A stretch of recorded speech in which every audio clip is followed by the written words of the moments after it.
Okay, we have talked about spondylosis, and there is a specific kind of spondylosis out there known as ankylosing spondylosis.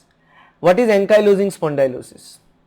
Type of arthritis, that is degenerative disease, that is due to the inflammation between the vertebra and the joints where the spine and pelvis meet.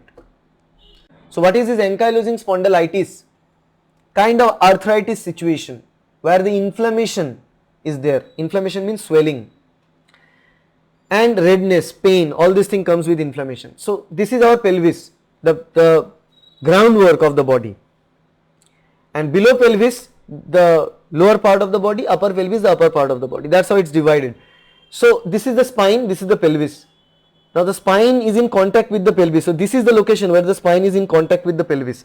This is the area where the joint between spine and pelvis, this is swelled up.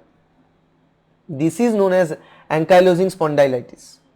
So in ankylosing spondylitis, it's predominantly seen in male, and the place is particularly the inflammation or swelling of the joint between the spine and the pelvic bone. This is the pelvic bone.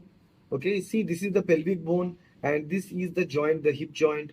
Okay, not here, particularly the spine. The spine contacts here like this. So let's consider my hand as a spine. So it interacts like this. So between the spine bone as well as the pelvic bone, that joint became inflamed, and as a result of which there is pain in the low back side. Ankylosing spondylitis, and there will be pain, stiffness in the lower back and hip, and particularly after period of inactivity. If you, like say, this kind of person sits for 20 minutes, cannot stand up. There is reduced flexibility, reduced mobility of that joint of the hip. It may also cause neck pain, but definitely causes fatigue, the muscle weaknesses. Okay, why it happens? See, there may be due to some sort of accident or trauma, one thing. Second thing, long hour sitting works, particularly drivers and also IT professionals. But one more extra feature is there for this disease, and that is heredity. I mean, generally it is found out in families, running through the families, and the severity also depending on that, and the severity is more for men than female. This is more dominant in male patients. Okay, so what is the diagnosis? Physical examination can be done, but the physical examination can give you an idea that there is something wrong in the joint. Particularly, there is one doubt for a physical examiner when they are examining this process, whether there is a back pain, because the patient will say I have a back pain.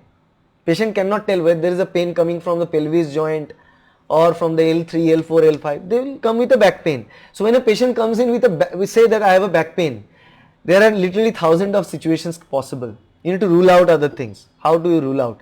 You need to particularly check for every single vertebra, spinal vertebra, and particularly the lower, because the pain is in the lower side. So L1, 2, 3, 4, 5, and then you need to check that the pain exact location is the joint of the joint of the last vertebra of the spine and the pelvis.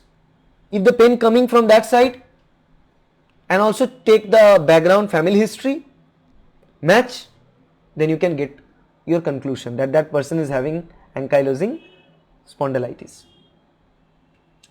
And in that case, we continue, but still we go with the MRI, CT scan. X-ray can be effective, but MRI is better.